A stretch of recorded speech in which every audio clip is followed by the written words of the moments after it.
Hey, will you make it easy for me? That's what everybody is asking as your customer. Hey, it's Scott Beebe, the Business on Purpose podcast. We're here liberating you from the chaos of working in your business. 4 steps to businessfreedom.com or mybusinessonpurpose.com/vision. That's really what people want to know when they sign up, when they sign on, when they buy, when they come into the fold, when they become a member of whatever it is that you're doling out and what you're serving with. Will you make it easy for me? And a lot of times we don't. We make it complicated. In fact, the more complex the product, the more complex the onboarding is. Now, some people might wonder, what is the word onboarding? It's literally when you take somebody and onboard them into your system, your program, your product, your service, whatever that might look like. So especially if you're a professional services firm. If you're a retail outlet or if you're selling a physical product, the onboarding is a little bit easier, and yet at the same time, you can take it for granted. And so when you onboard somebody to buy your hamburger, you're giving them the hamburger right away. Or are you? Or are you creating an experience? You've heard me talk about Jesse Cole, episode 85, Business on Purpose podcast.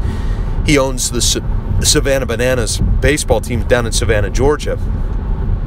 When they, quote, onboard a new ticket holder, they send them an email, and in that email it basically says, we are cutting backflips, the elephants are running wild, we're so nuts, we're excited, we're crazy because you bought tickets, and we're getting your tickets in order, in line. And so it lets that new ticket holder, even though they may have only spent $20 or $30 or $40 on tickets, hey, you're important. We've got a process for you, and you're coming into that process. What about your service? I thought I'd give you a little behind the scenes of what we do. When we have the privilege of being able to work with somebody, either one-on-one or in our group coaching, 4 steps to businessfreedom.com, we've gone through the effort, the work to create one page. There's one page. And on that one page is 4 to 5 buttons. And on those buttons are a payment button, a sign up for the Facebook group button, here's your dashboard button that we're going to be working through, a setting expectations button where we can get some information back from you on what you're expecting during our time together. And it's all on one page. It's even got a video there at the very top. It's just what they call a simple landing page. Just look it up, landing page.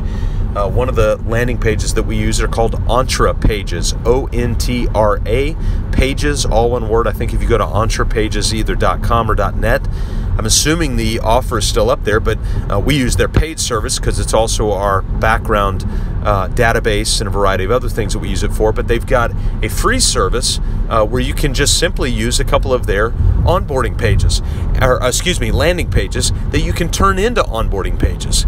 And I wish I could give the URL right here. It's really, really long, the one that we use for our onboarding, or I would give it to you. But if you want to see what a landing page looks like and you can kind of imagine, then you can go to 4 steps to businessfreedom.com. It's all spelled out in words. 4 steps to businessfreedom.com. That is a landing page. So there's not a ton of underneath buttons, things that you can push, but there's a couple on there, and you can kind of see how that works. It's not really an onboarding page. It does provide information overview of what the 4 Steps to Business Freedom program is. But when somebody signs up for that, then they get that one-page onboarding page. And it provides an experience. And so when somebody signs up for our group coaching process, they go through the onboarding page, and then after that, because of the information that we collect, we're able to do a couple of things that we don't promote, things that are a little bit of a surprise for our new heroic small business owner that's just come into the fold, come into the program, because we want to be able to surprise them with a couple of extra things. And so that's what we get to do, and it's a lot of fun. So in your onboarding process, it's not only a way to gather information, it's not only a way to provide ease and comfort for this heroic small business owners who's just made a commitment into their business, but it also provides